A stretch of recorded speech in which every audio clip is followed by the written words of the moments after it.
আসসালামু আলাইকুম। এবার আরেক দেশ থেকে পিস টান দিচ্ছে মার্কিন সেনারা, এমন একটি খবর দিয়েছে কালবেলা আন্তর্জাতিক গণমাধ্যমের সূত্র থেকে এই খবরটি তারা প্রকাশ করেছে।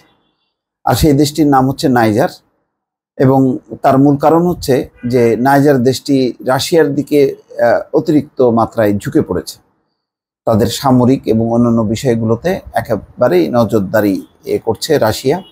পরিস্থিতি অনুধাবন করেই এর আগে ফ্রান্স প্রথমে গুটিয়ে নিয়েছিল, এরপর যুক্তরাষ্ট্র গুটিয়ে নিচ্ছে তার সৈন্য সামন্ত, এমনটাই খবরে বলা হচ্ছে।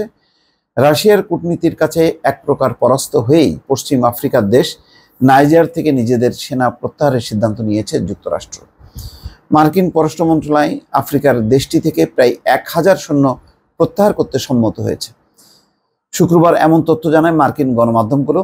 মূলত পশ্চিম আফ্রিকার দেশগুলো ক্রমেই রাশিয়ার দিকে ঝুঁকে পড়ায় এমন সিদ্ধান্ত নিতে হলো ওয়াশিংটনকে।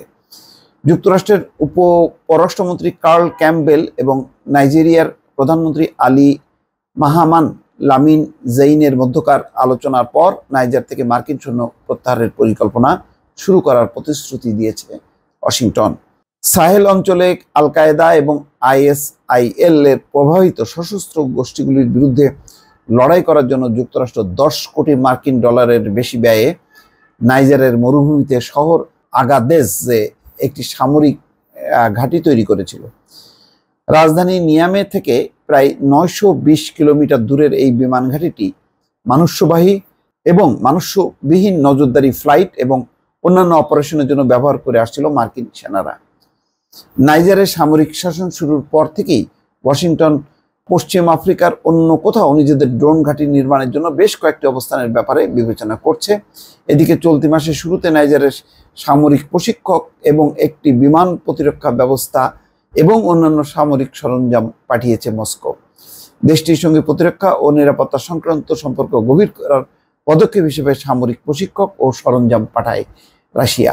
এর আগে গেল বছর সেপ্টেম্বরে নাইজার থেকে নিজেদের সেনা প্রত্যাহার করে মার্কিন মিত্র ও নাইজারের সাবেক উপনিবেশিক শক্তি ফ্রান্স। 2023 সালের 26শে জুলাই এক অভ্যুত্থানে নাইজারের প্রেসিডেন্ট মোহাম্মদ বজুমকে ক্ষমতাচ্যুত করে সামরিক বাহিনী। তারপর থেকে আন্দোলনকারীরা দাবির মুখে ফরাসি সেনা ও রাষ্ট্রদূতকে প্রত্যাহার করতে বাধ্য হয় প্যারিস। দর্শক, এই হলো তার মানে পশ্চিমা আমেরিকা এবং আমেরিকার সমর্থক যে ফ্রান্স, দুই দেশই সরে যাচ্ছে এবং সেই জায়গায় রাশিয়া তার অবস্থান শক্তিশালী করছে নাইজার সহ পশ্চিম আফ্রিকার বিভিন্ন দেশগুলোতে।